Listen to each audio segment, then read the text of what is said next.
What is your business here in the forest? Robin asked. Then, after hearing this, Marian's heart gave a great leap as she recognized him. Here, the stranger person was Marian. When he heard the question of Robin, then his heart full of joy. His heart was full of joy. Standing there, so slim and brave and handsome, but then she had another thought. She had travelled 90 odd miles, pretending to be a man no one had found her out. Why give herself away so soon? So he stood her ground. Actually, she thought that she had travelled for 90 odd miles, pretending means here, make someone believe, okay, to be a man, and no one had found her out. No one had found her, okay. Then, when she met Robin Hood, why she had given away her way. So she stood her ground. So she stood in the same place. What is your business here? You ask. I ask you, what is yours? You are now in outlaw country, said Robin. We do not welcome strangers in Greenwood. You should go back the way you came. Actually, Robin Hood told Marian to go back. Okay. No outlaw shall make me go back, said Marian, and she drew her sword. Come, let us fight it out, and may the best man win. Actually, Marian challenged Robin Hood to fight with her. Okay. Robin was a fine swordman, but Marian surprised him with her skill. Though Robin Hood was a fine swordman, but Marian surprised him with her skill and thoughtness. She could catch him off balance and make him miss his stroke. Her strokes means short. Okay, and when he made a dangerous cut, she could turn his blade aside with her. Whenever Robin Hood tried to hit Marian, each and every time Marian escaped herself from Robin Hood's shot.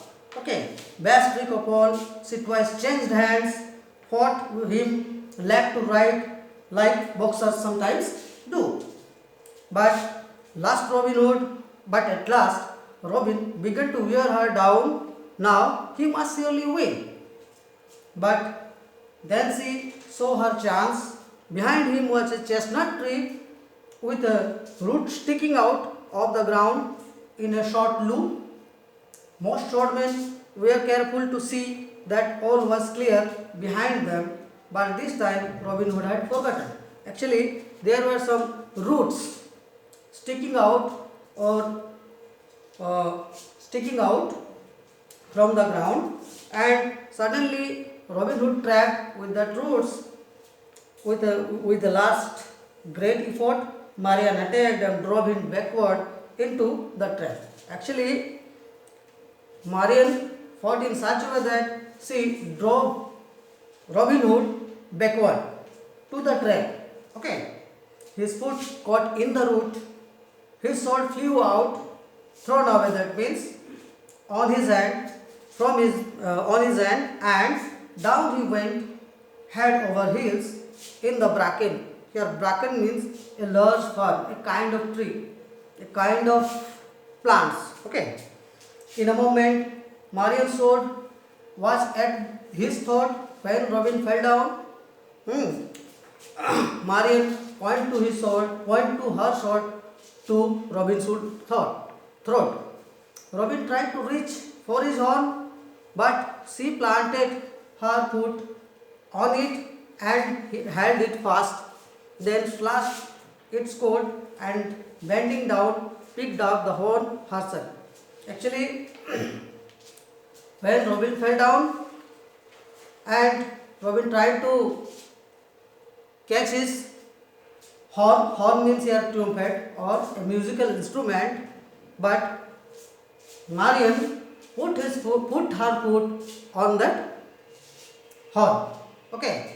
then slashed his coat and bending down, picked up the horn herself. Actually, she picked up the horn or musical instrument.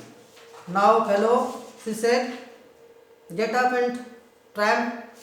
I want to see your outlaw band in the place they abide in. I also want to meet their leader and tell him how I made you too short and beat you to your knees. Actually, Marian wanted to meet Robin Hood's commander.